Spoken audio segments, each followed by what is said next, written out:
Hello, thank you so much for joining me. I'm going to make this presentation pretty quick and I'm just going to hop over to presentation mode. So we are here because because of everything that's going on right now. It is May 2020. Things have been kind of hectic and different and changing almost every day since mid-March-ish, and we're in a time where some places are talking about reopening. There's plans to get back to the new normal, and I just wanted to go over best practices because I'm in talking with a lot of folks, and I work with small business owners. I'll talk a little bit about me a little later, maybe. But we're here really because I want you to see the possibility, and I want you to see hope, and I want you to see opportunity that I'm seeing right now. This past week, or a few weeks, I've gotten so many referrals from people who want to work with me, who want to do business with me. And I'm seeing so many other people start new contracts and start new business and get new business.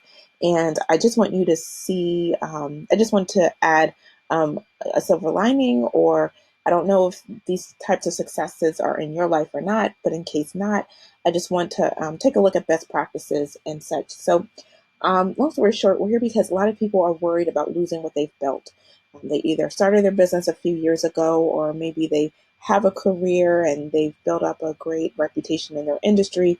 However, now they've been a victim of an unfair layoff. And what I found that works, is something that Mr. Roberts said his mom told him. In times of crisis, always look to the helpers, see what the helpers are doing. Let's take a look at what's working, and so, with the idea that if we can apply some of what's working, that we all can thrive. Because let's be real, no one is a pandemic expert. No one is a pandemic business survival expert at this point. But what will be helpful is to just take a look and see what sort of positive patterns we can notice, and then hopefully apply to our own businesses. So I'm going to talk about a few things. I have a couple tabs up, well, four. And if having more than four tabs up or more than two tabs is crazy making for you, please log off. You probably would be best that way. I'm sorry about that, but I just function with more than multiple tabs open, but it will make sense. So let's look at best practices. So I have Dave Ramsey up, and I'm not affiliated with Dave Ramsey at all. I just know his brand. My husband is a fan, well, not a fan, but he read his book, and we decided to make some life changes. And we paid down student loan debt in a couple years by me starting a side hustle that was able to generate enough revenue to provide an extra $1,000 a month. And so we were able to pay off student loans relatively quickly. I don't teach people how to do that. It's just something that I've done. That's my expertise, my claim to knowing a little bit about business comes from that experience. I don't recommend doing what I did because I took on a lot of different side hustles and had health consequences and other things that happened out, blah, blah, blah. But in any case, Dave Ramsey. He is on my radar for lots of different reasons. He has a business that appears to be doing well. He has a staff, and he's in expansion mode. And I just want to take a note at that. So a lot of people, a lot of companies sometimes, when they're facing financial crisis, sometimes they cut out marketing for whatever reason. I don't know.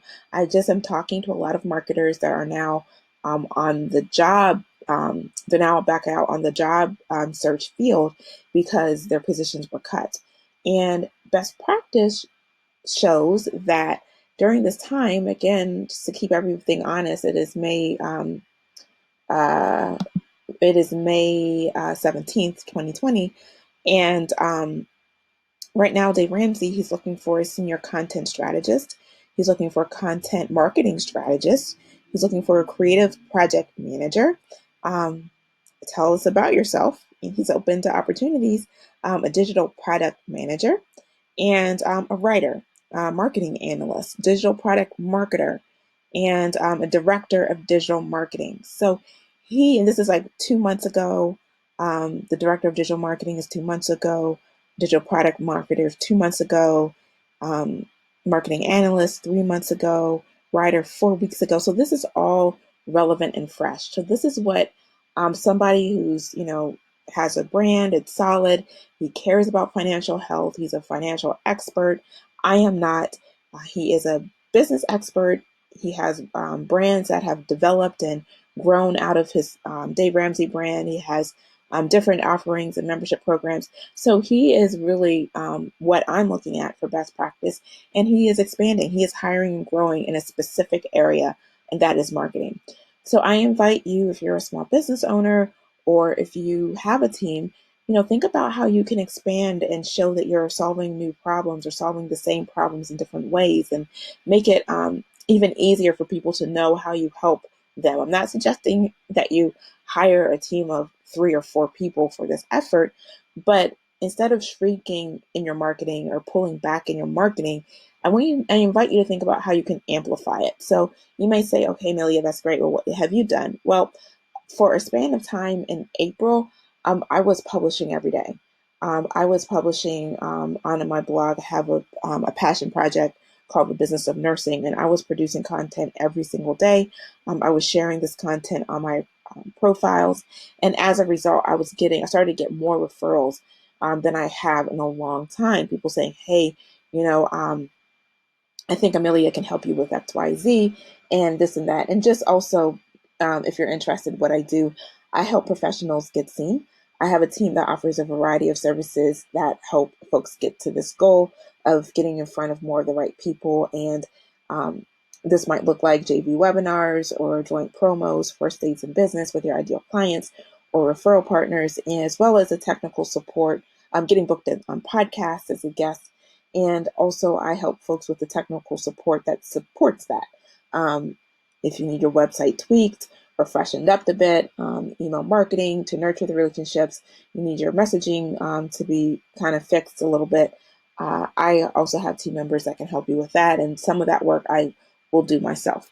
So we were here on this first page is where we started. I don't think I really talked about this, but my favorite, if I did, I'm sorry, I'm repeating myself, but my favorite, one of my favorite quotes is that opportunities do not float like clouds. They are firmly attached to individuals. So if you're looking for an opportunity, you're really looking for people. So people have called me a B2B matchmaker, they've called me a relationship facilitator. So I really do help my clients facilitate relationships with the right people. And this is a Reid Hoffman quote. Feel free to Google him. He's an entrepreneur, product strategist, investor, and that's what he says about opportunities. So with best practice in terms of expansion, even during these COVID times, and please note that he's been in business for a minute, right? He's survived recession of the 2009, 2008, other downturns in 2011, and now here we are in 2020, and this is what he's looking at. He's looking for people. He's looking for humans that can help him expand his opportunities. So what does that look like? What does that actually mean? You might say, yes, Amelia, that looks fine and good, but think about the new market needs. What are the new needs in the market? Set aside time to do a brainstorming strategy session. And I love brainstorming with folks. I do these over Voxer right now, but I just put in drive by party. I put in drive by party and look what came up. Look what came up. Ideas, invitations, favors, decorations, parades, signs.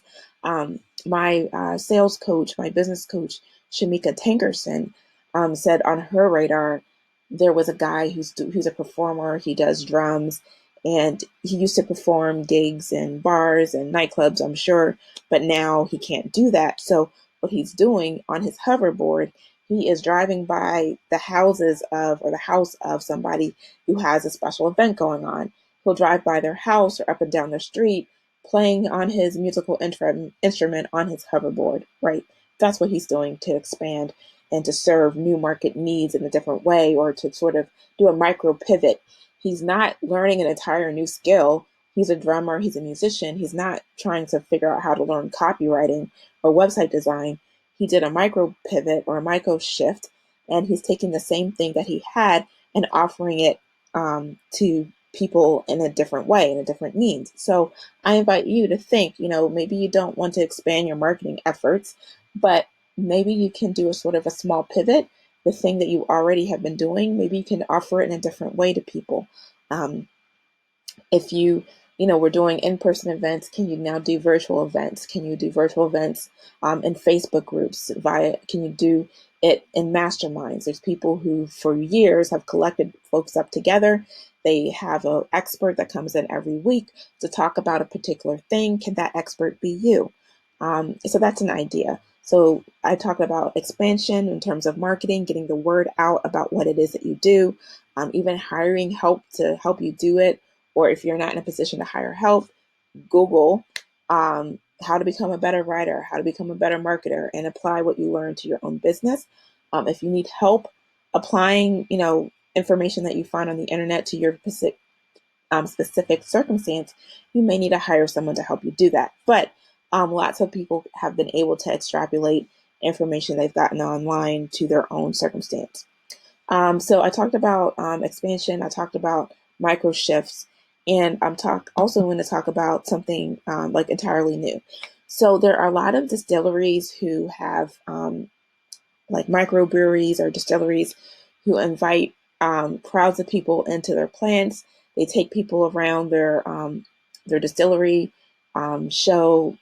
We love to do wine tours. You get to see how the wine is made or how the beverage is being made and get to taste and blah, blah, blah. Well, in May of 2020, that's hard to do, if not impossible right now. So what distilleries are doing, they are shifting over their production to making hand sanitizer. So a little story about that. I don't want to say I'm a hand sanitizer expert. However, my day job does put me in healthcare, and finding hand sanitizer is super duper hard. So I became overnight Googler of finding distilleries near me, distilleries that offer pickup, distilleries that offer delivery. And I live local to Maryland, and I've recently just purchased product from a distillery in Maryland, and I just put in an order for pickup for another distillery in Columbia, and I'll be picking up my product. And I'm also seeing where people are selling gallons of hand sanitizer, and you can put your own label on it. You can put your own label on it. And you can say, your own like company made label, right? You can give those out as gifts or start to sell those yourselves. But these distilleries are doing a micro shift and helping new market needs, observing new market needs. And a lot of these distilleries, they are doing business now with police departments. I've seen several police departments. I've seen the Maryland, a couple of government offices in Maryland doing shout outs to a distillery. Thank you so much for making sure that our workers remain protected. Again, first responders are buying huge batches from these distilleries for their their frontline responders. So all of this goes back to relationships. The distilleries who are working with the government who has essential workers that have to come in to work, or companies who want to open up, but they have to have ample supplies of hand sanitizer for their employees. There's a relationship that's being made, and or the drummer who's used to play gigs at um, at music places. I don't know why words are not coming right now, but now those are shut down, venues, music venues, and now he's on his hoverboard going up and down streets playing his instrument. Or, whether you're now thinking about how to expand your marketing, I just want you to see again, the opportunities do not float like clouds. They are firmly attached to individuals, to humans.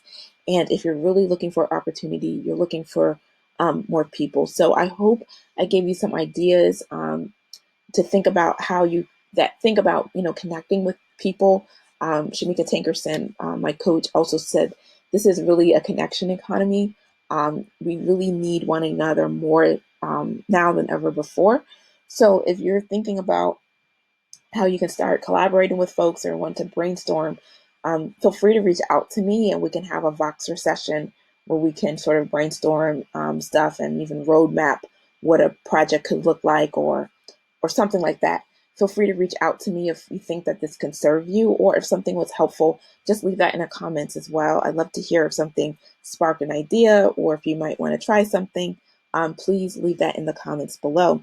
All right, thank you so much for hanging out with me. I hope something here served you, and I wish you well. Take care. Bye.